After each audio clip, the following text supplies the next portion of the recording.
Magical water tanker restoration. गांव में सूखे की वजह से पानी की बहुत बड़ी समस्या चल रही थी। गांव के अमीर लोग तो पैसे देकर पानी का टैंकर बुलाया करते थे, पर गरीबों को पानी भरने कोसों दूर तालाब पर जाना पड़ता था।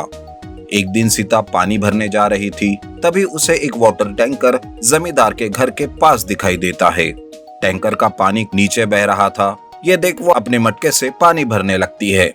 तब जमींदार की बीवी वहां आती है और उसका मटका फोड़ देती है और कहती है, किसने कहा तुम्हें यहाँ पानी भरने के लिए? पैसे देकर हमने बुलाया है इस वाटर टैंकर को, और तुम हो कि खुद अपना मटका भर रही हो? अरे पानी ऐसे ही बह रहा था तो सोचा कि मैं अपना मटका भर लूं। और हाँ, तुमने ये मेरा मटका क्यों फोड़ा? ऐसे ही मुंह से नहीं बोल सकती थी क्या? मेरा नुकसान कर दिया तुमने। अरे इसमें काहे का नुकसान? मिट्टी की चीज थी, मिट्टी में मिल गई। कम कीमती में ऐसे ढेर सारे मटके मिल जाएंगे बाजार में। जमींदार की बीवी उसे बहुत भला बुरा कहती है। सीता भी उससे बहस करने लगती है। इस तरह दोनों के बीच झगड़ा शुरू हो जाता है। तभी मनोज, सीता का पति, उसे घर ले आता है और उसे समझाता है। तब सीता कहती है, आप तो रहने ही दो, मेरा साथ देने के बजाय मुझे ही समझा रहे हो। आज तो उस जमींदारनी के मुंह ही नोच लेती मैं। बहुत भला बुरा सुनाया है उसने मुझे। अरे तो तुम्हें भी क्या जरूरत थी वहां पानी भरने के लिए जाने की? हा, तुम्हें क्या पता कि पानी के लिए कितने दूर जाना पड़ता है। रोज रोज दूर से पानी लाते लाते मेरे पैर टूट जाते हैं। अब बहुत हो चुका, आज के आज हम ये गांव छोड़कर चले जाते हैं। शहर जाकर खूब पैसे कमाएंगे, तब जाके मैं उस जमींदारनी को दिखाती हूँ। अरे ये कैसी बातें कर रही हो? मैं ये गांव छोड़ने का तो सोच भी नहीं सकता। अच्छा, तो मैं यहाँ क्या मरते दम तक पानी भरती रहूं और लोगों की बातें सुनूं? कुछ नहीं, आज मैं तुम्हारा एक नहीं सुनने वाली। आज तो इस बात का फैसला होना ही चाहिए, नहीं तो। मनोज सीता की बातों से परेशान होकर बाहर चला जाता है। वो एक गैरेज में मैकेनिक का काम करता था। वो गैरेज में जाते रहता है कि तभी वहाँ एक ईश्वर नाम का आदमी पुरानी वाटर टैंकर को लेकर आता है और मनोज से कहता है, अरे भाई, यहाँ आसपास कोई कबाड़ी वाला है क्या? मैं मेरे इस वाटर टैंकर को कबाड़ में बेचना चाहता हूँ। वैसे भी अब ये किसी काम का नहीं है। पुराने वाटर टैंकर को देखकर मनोज को एक आइडिया आता है और वो कहता है, अरे भाई, कबाड़ में बेचने से अच्छा है कि तुम इसे मुझे दे दो। मुझे इसकी बहुत जरूरत है। अच्छा ठीक है भाई, फिर मुझे पहले इसके 1 लाख रुपए दे दो और ले जाओ। ये सुनते ही मनोज भागते हुए घर आता है। उसके पास इतने रुपए तो नहीं थे। तब वो अपनी बेटी के लिए बनाए हुए जेवर लेकर ईश्वर के पास आता है और कहता है, देखो भाई, मेरे पास तो इतने पैसे नहीं है, लेकिन ये जेवर है। इसे बेचकर तुम्हें 1 लाख रुपए जरूर मिल जाएंगे। ईश्वर भी वो जेवर लेकर वहां से चला जाता है और मनोज उस पुराने वाटर टैंकर को लेकर घर आता है। सीता घर में जेवर न मिलने से परेशान हो जाती है। वो मनोज को सवाल पर सवाल करती है, पर वो कुछ नहीं कहता। बस उस वाटर टैंकर का रिस्टोरेशन करने में बिजी हो जाता है। लेकिन जैसे जैसे वाटर टैंकर का रिस्टोरेशन होता है, वो water tanker money water tanker में बदल जाता है। उसे देखकर सीता और मनोज चौंक जाते हैं कि तभी वहाँ भगवान प्रकट हो जाते हैं और कहते हैं, मनोज, मैं वही ईश्वर हूँ जिससे तुमने ये टैंकर खरीदा। तुमने गांव वालों के लिए अपने बेटी के जेवर भी मुझे दे दिए। तुमने खुद के बारे में एक बार भी नहीं सोचा, सिर्फ दूसरों के बारे में सोचा।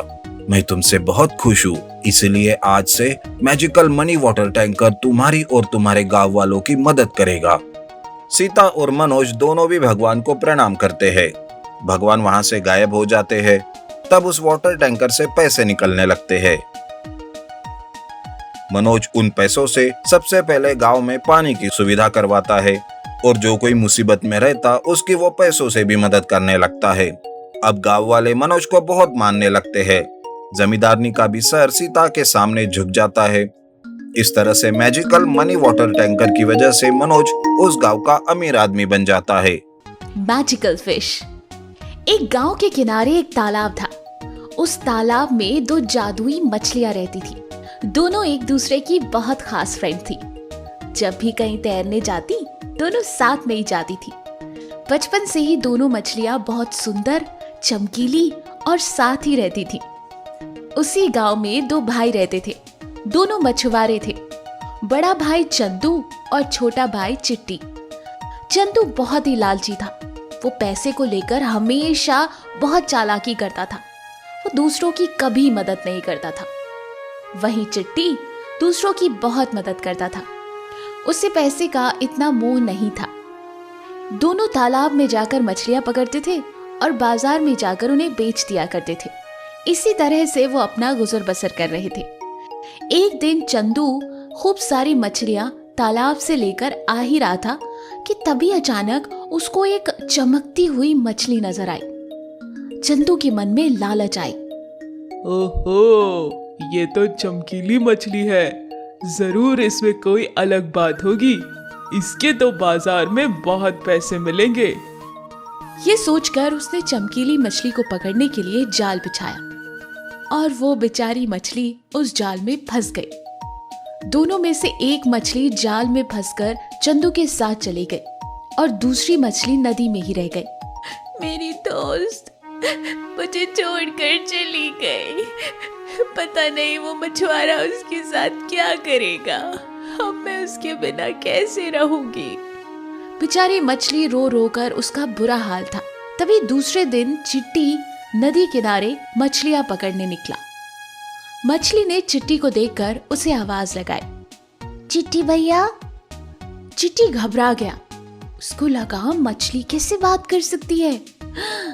तुम बात करती हो और तुम तो बहुत खूबसूरत चमकीली मछली हो। चिट्टी की बात सुनकर मछली ने बोला, चिट्टी भैया, मुझे आपकी मदद की जरूरत है। हाँ बहन, बोलो। आपका भाई मेरी दोस्त को पकड़ कर ले गया है। न जाने वो उसके साथ क्या करेगा। मैं अपनी दोस्त के बिना नहीं जी सकती, पर कृपया कर मेरी दोस्त को छुड़वा दीजिए। चिट्टी को बेचारी मछली पर तरस आया। उसने उससे वादा किया, बहन तुम चिंता मत करो, मैं अपने भाई से बात करूंगा और तुम्हारी दोस्त को जरूर वापस लाऊंगा। बहुत बहुत शुक्रिया चिट्टी भाई। ये बोलकर चिट्टी घर की तरफ निकल गया। वहां जाकर उसने अपने भाई से बात करी। भैया, आज आप एक चमकीली मछली लेकर आए हैं। हाँ, लाया तो हूँ। बताओ क्या हुआ। भैया, उस मछली की दोस्त नदी में उसका इंतजार कर रही है।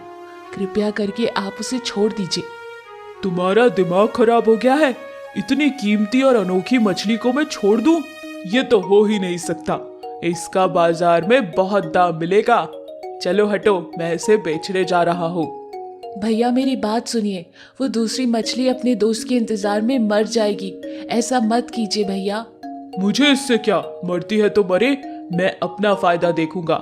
और अगर तुम्हें ये मछली चाहिए तो पूरे 1 लाख रुपए देने होंगे।